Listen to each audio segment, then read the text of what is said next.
Welcome to Plato Post International Student Resources. I'm Jake, and today we're diving into a topic that's reshaping our social landscape, the impact of social media popularity on our lives. Let's start by taking a step back and considering how drastically the meaning of social has changed in recent years. Remember when being social meant hanging out with friends at a local cafe, sharing laughs, and making memories face-to-face? Well, in today's digital age, your social life is often measured by a different metric altogether, your social media popularity. Think about it. How many followers do you have? How many likes did your last post get? These numbers have become the new currency of social status, especially among younger generations. But here's the million-dollar question. Does your social media presence truly reflect your social life? It's fascinating, isn't it? We've reached a point where our online profiles have become extensions of our identities. Every day, new platforms pop up, promising more likes, more shares, and more followers. It's like a never-ending quest for digital approval. But let's pause for a moment and ask ourselves, is chasing this online validation really leading us to a richer, more fulfilling life? Picture this scene. A group of friends at a cafe, but instead of engaging in lively conversation, they're all absorbed in their phones, chasing those likes. The smiles, they're reserved for selfies. The joy, it comes from watching the likes roll in. It's a stark illustration of how our pursuit of social media popularity can create a disconnect in our real-world interactions. Now, don't get me wrong. Social media has its merits. It's a powerful tool for connection, especially for international students like many of you listening. It helps us stay in touch with friends and family across the globe. But it's crucial to remember that it's just that, a tool. It shouldn't be the foundation of our social lives or the measure of our worth. Studies have shown that excessive social media use can contribute to anxiety, stress, and even depression. It's no surprise when you think about it. We're constantly comparing our behind the scenes to everyone else's highlight reel. It's a recipe for feeling inadequate, no matter how curated our own online presence might be. So what can we do about this? How do we navigate this digital landscape without losing ourselves in the process? Well, that's exactly what we'll be exploring in this episode. We'll delve into the psychological impacts, discuss how to choose the right platforms for your needs, and most importantly, how to strike a healthy balance between your online and offline life. Stay tuned as we unpack this complex issue and provide you with insights and strategies to make the most of social media without letting it define you. Remember, your worth isn't measured in likes or followers. It's in the real connections you make and the impact you have on the world around you. Now, let's shift our focus to how social media is affecting our real-life interactions and relationships. It's ironic, isn't it? While social media promises to connect us, it can actually create barriers in our personal relationships. Think about the last time you were out with friends. How many times did you catch someone, or maybe even yourself, scrolling through their phone instead of engaging in conversation? It's become so commonplace that we hardly notice it anymore. But this behavior is slowly eroding the quality of our face-to-face interactions. The more time we spend cultivating our online presence, the less energy we have for meaningful real-life communication. It's a subtle shift, but its effects can be profound. We're losing the art of reading body language, picking up on subtle cues, and truly listening to one another. But it's not just about diminishing our social skills. Social media can also introduce tension into our relationships in ways we might not expect. When we're constantly exposed to carefully curated highlight reels of others' lives, it's easy to fall into the comparison trap. Imagine scrolling through your feed and seeing your friends' seemingly perfect vacation photos. Suddenly, your own experiences might feel inadequate. Or picture a couple where one partner is always posting about their relationship while the other prefers privacy. This disparity in online behavior can lead to real-world conflicts. Jealousy and insecurity can creep in as we measure our relationships against the idealized versions we see online. We might start questioning why our own lives don't measure up to the filtered perfection we see on our screens. In some cases, social media can even breed mistrust. The ease of connecting with others online can sometimes lead to suspicion or feelings of betrayal, even when there's no real cause for concern. It's crucial to remember that what we see on social media is often just a highlight reel. People rarely post about their arguments, insecurities, or mundane daily tasks. By comparing our full reality to others' carefully selected moments, we're setting ourselves up for disappointment. So, how can we mitigate these negative effects? It starts with awareness. Recognizing the impact of social media on our relationships is the first step towards making positive changes. We need to consciously prioritize our real-world connections and remember that true intimacy and understanding come from face-to-face interactions, not from likes and comments. Now, let's delve into another crucial aspect of social media's impact: the pressure it puts on our self-image and mental health.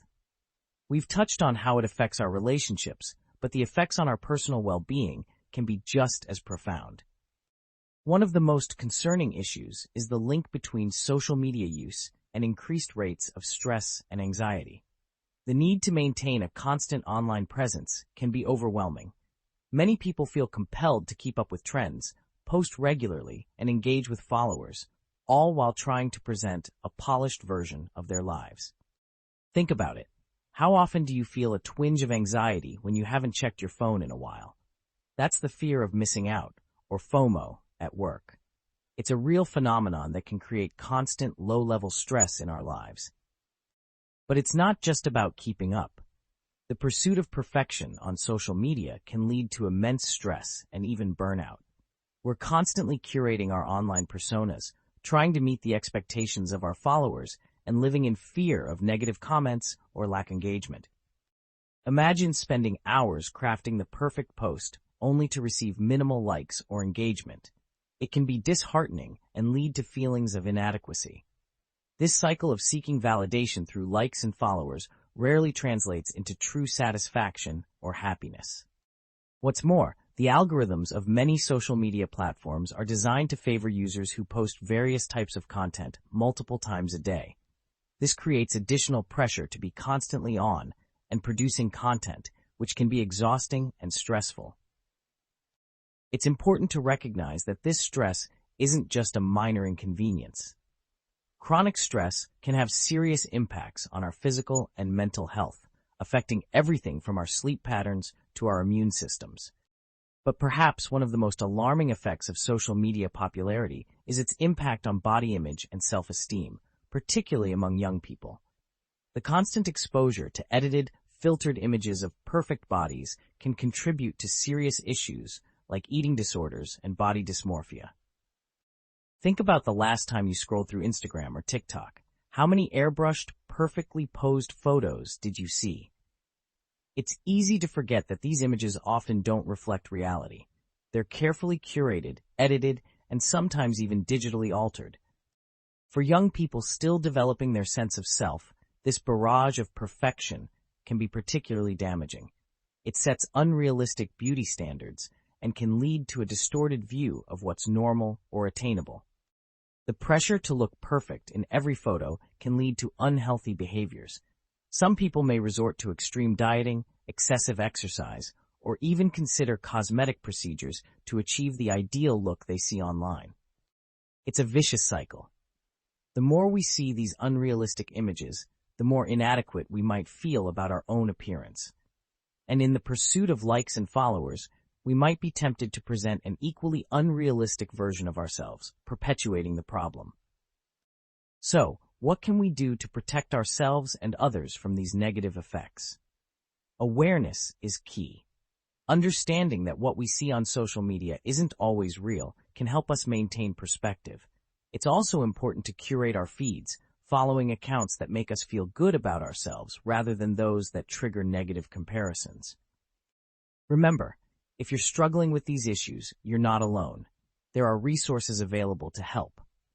Organizations like the National Alliance on Mental Illness, NAMI, offer support and guidance for those dealing with mental health challenges, including those related to social media use. As we continue to navigate this digital landscape, it's crucial to prioritize our mental health and well-being. Social media can be a powerful tool for connection and creativity, but it shouldn't come at the cost of our self-esteem or peace of mind. Now, let's dive deeper into the addictive nature of social media. Have you ever found yourself mindlessly scrolling through your feed, unable to put your phone down?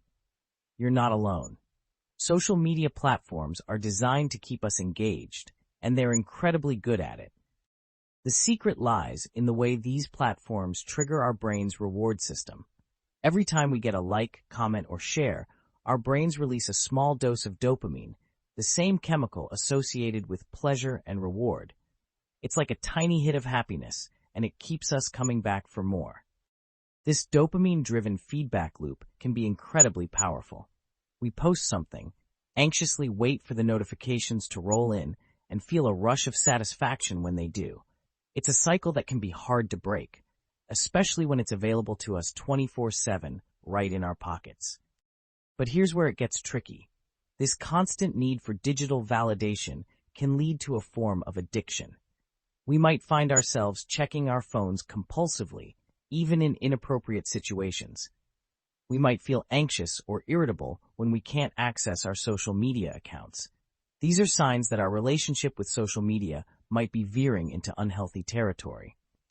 The irony is that while we're chasing this digital high, we might be missing out on real-life experiences and connections. Have you ever been so engrossed in your phone that you've missed a beautiful sunset or a friend trying to start a conversation? These moments of genuine connection and joy are often sacrificed at the altar of social media engagement. It's also worth noting that social media platforms are designed to be addictive.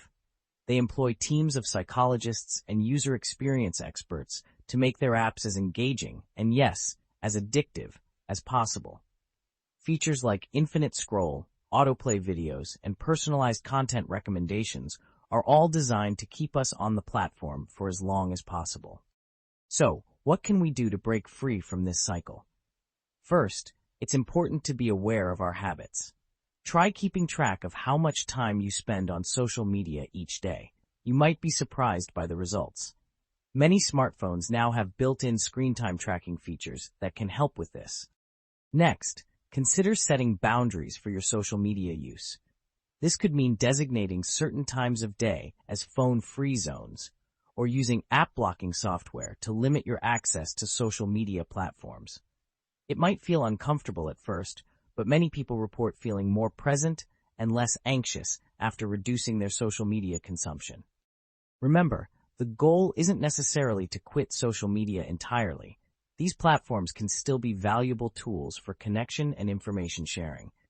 The key is to use them mindfully and intentionally, rather than letting them control us. As we continue to explore the impacts of social media on our lives, it's crucial to maintain this balanced perspective. Social media is a tool, and like any tool, its value depends on how we use it. By understanding its addictive qualities and taking steps to manage our usage, we can harness the benefits of social media while minimizing its potential negative impacts. Now, let's delve into a particularly concerning aspect of social media's impact. It's linked to depression, especially among young people. This is a topic that's been gaining more attention in recent years, and for good reason. Numerous studies have shown a correlation between excessive social media use and increased rates of depression. It's not hard to see why. When we're constantly exposed to carefully curated highlight reels of others' lives, it's easy to fall into the trap of comparison. Imagine scrolling through your feed and seeing post after post of your peers seemingly living their best lives. Exotic vacations, perfect relationships, dream jobs. It can make your own life feel inadequate in comparison. This constant exposure to idealized versions of others' lives can slowly erode our self-esteem and lead to feelings of worthlessness. What's particularly troubling is how this affects young people who are still in the process of forming their identities and self-image. They're more susceptible to these negative comparisons and may lack the life experience to recognize that social media often presents a distorted view of reality. It's also worth noting that the very nature of social media interaction can contribute to feelings of loneliness and isolation, which are closely linked to depression.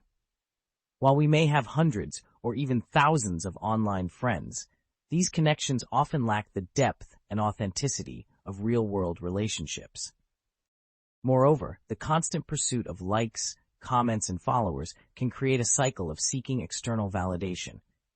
When that validation doesn't come or doesn't feel sufficient, it can lead to feelings of rejection and inadequacy. Over time, this can contribute to a negative self-image and depressive symptoms. But it's not all doom and gloom. Being aware of these potential pitfalls is the first step in protecting our mental health. It's crucial to remember that what we see on social media is often a highlight reel, not reality. Everyone has struggles and imperfections, even if they don't share them online. If you find yourself feeling down after using social media, it might be time to reassess your relationship with these platforms.